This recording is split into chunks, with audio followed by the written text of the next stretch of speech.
Privatisation अच्छी चीज़ है अगर लिमिट में की जाए। आज की सरकारें ज़्यादा कर रही हैं।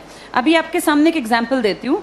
हरियाणा की सरकार ने एक नया प्रोजेक्ट लॉन्च किया है, अगर तुम्हें पता हो, जिसमें सरकार ने, लिखित में आया था अखबार में, सरकार ने क्या कहा, अगर किसी की सालाना आय 1,80,000 से कम है, ये बहुत ही कम है, 1,80,000 पूरे साल के, किसी को इतने से कम मिलते हैं तो वो अपने बच्चे को अगर सरकारी स्कूल में भेजता है तो उसको 500 रुपये फीस देनी पड़ेगी, 500 रुपये फीस देनी पड़ेगी।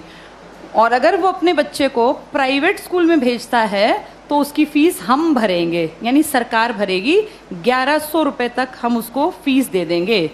अब सोचो, अपने घर से बच्चा सरकारी जाएगा तो पैसे लेके जाएगा और प्राइवेट जाएगा तो खाली हाथ जाएगा, क्योंकि उसके पैसे कहाँ से आएंगे? सरकार। बड़ा अच्छा काम है ना, अच्छी चीज़ तो है ये। लेकिन इससे पता है क्या होगा? 5-7 साल बाद सरकार कहेगी बजट बहुत गड़बड़ा गया और ये जो 1100 रुपये हम देते हैं, हम आगे इसको कैरी ऑन नहीं कर पाएंगे। उन 5 सालों में सरकारी स्कूल बंद होने की कगार पर आ गए होंगे। धीरे धीरे करके सरकारी स्कूल से एडमिशन्स खत्म, अभी भी कम है, खत्म। फिर 2-3 साल बाद क्या करेंगे? बजट में कहेंगे सरकारी टीचर्स बिना बात तनख्वाह ले रहे हैं, बच्चे तो हैं नहीं, बिना बात पंखे चला लेते हैं, खर्चा है, चपरासी रखना पड़ता है, क्योंकि सरकारी स्कूल के टीचर कहाँ जाएंगे, सैलरी तो मिलती है मोटी। फिर कहेंगे सरकारी स्कूलों को प्राइवेटाइज कर देते हैं, जिसको खरीदने हो स्कूल वो बता देना। पूरे देश में इमेजिन करो, हर गांव में स्कूल है, कितनी कितनी ज़मीन होगी, हर जगह कुछ ना कुछ बिल्डिंग बनी हुई है। ये अरबों की संपत्ति है।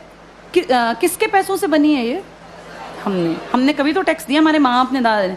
हमारे उस पैसे की संपत्ति को बेचने वाला कौन? सरकार।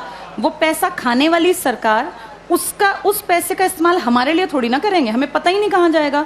सारे स्कूल कुछ सालों में देखना तुम, बड़े जो ये कैपिटलिस्ट लोग हैं ना, पूंजीपति, इनको ट्रांसफर हो जाएंगे।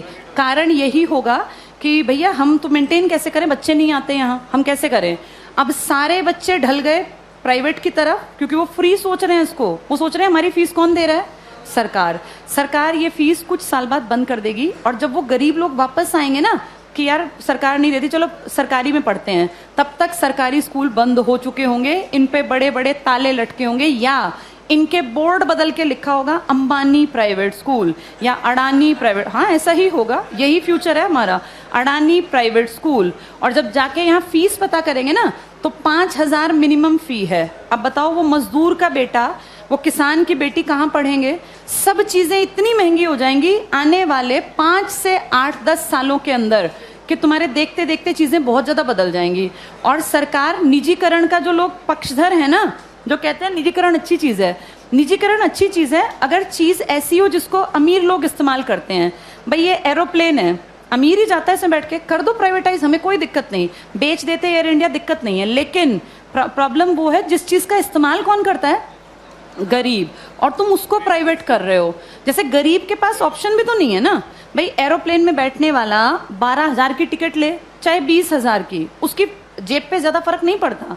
पर बस में चलने वाले आदमी जो रोज़ बेचारा 10 रुपये बचाने की सोचता है, अगर तुम टिकट 10 की जगह 50 की करोगे तो वो तो बेचारा मर गया, वो कैसे जीवन जिएगा? तो जो प्राइवेटाइज कहते हैं ना अच्छी चीज़ है, अमीरों वाली चीज़ों को प्राइवेटाइज कर दो, कोई दिक्कत नहीं है। जो बेचारा गरीब मुश्किल से जीवन यापन करता है उसकी चीज़ें क्यों प्राइवेटाइज करा रहे हो? और सरकार अब जो अगली नज़र रख रही है ना, वो शिक्षा पे है। तुम्हारे ये स्कूल कुछ सालों में सारे जानबूझ के डूबते हुए दिखाए जाएंगे।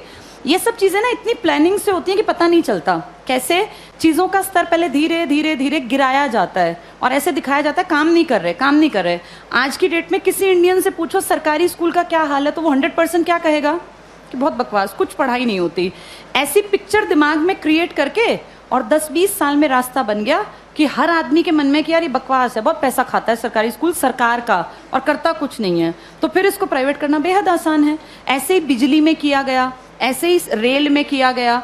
जब चीज़ें प्राइवेट होती हैं तो पैसा क्यों कमाने लगती हैं भाई? सरकारी क्यों नहीं कमा पाती? क्या ऐसा है प्राइवेट में कि पैसा कमाने लगती है वो चीज़? प्राइवेट में आदमियों से काम लिया जाता है, सरकार में निकम्मे जानबूझ के बनाए जाते हैं। अगर इन सरकारी स्कूलों पे time to time school inspectors आए, हर मंडे चेकिंग हो, और स्कूल इंस्पेक्टर का काम ही ये हो कि आपके अंडर जितने स्कूल है ना वो आपको मंडे ट्यूसडे फ्राइडे जाके चेक करने हैं किसी भी क्लास में इंस्पेक्टर जाए, तीसरी क्लास खड़ा हो, किसी बच्चे को यहाँ लिख के दिखाओ, नहीं लिखना आया तो किसकी जिम्मेदारी है? ये पकड़े जाएं। अगर 2 साल ढंग से काम कर लेंगे, टीचर्स कैसे नहीं पढ़ाएंगे? टीचर्स इसीलिए नहीं पढ़ाते क्योंकि टीचर्स को पढ़ाने का माहौल ही नहीं दे रखा। इतने फालतू के काम दे रखे हैं ताकि आने वाले सालों में दिखाएं कि ये बकवास स्कूलें ही बंद करना ही ठीक है। फिर आपको और मुझे भी लगेगा हाँ यार, ये सरकारी स्कूल कुछ करते ही नहीं है, जबकि असलियत ये है कि सरकार चाहती नहीं कि सरकारी स्कूल कुछ करें, वरना हर कोई काम कर सकता है। इन्हीं सरकारी स्कूलों से आईएएस निकले हैं ना पहले लोग। जब तक ये प्राइवेट का कॉन्सेप्ट नहीं था तो पढ़ाई यहीं थी। आज भी सरकारी स्कूल का टीचर बनने के लिए math, science, English, reasoning, Hindi, GK, current सब सीखना पड़ता है। टीचर बनना आसान नहीं है सरकारी स्कूल में। जो तुम पढ़ रहे हो ना, तुमसे ज्यादा पढ़ना पड़ता है। और उसके बाद फिर कहते हैं सरकारी स्कूल में करते क्या है। माहौल तुम चाहते ही नहीं क्रिएट हो, फिर बनेगा कैसे? आगे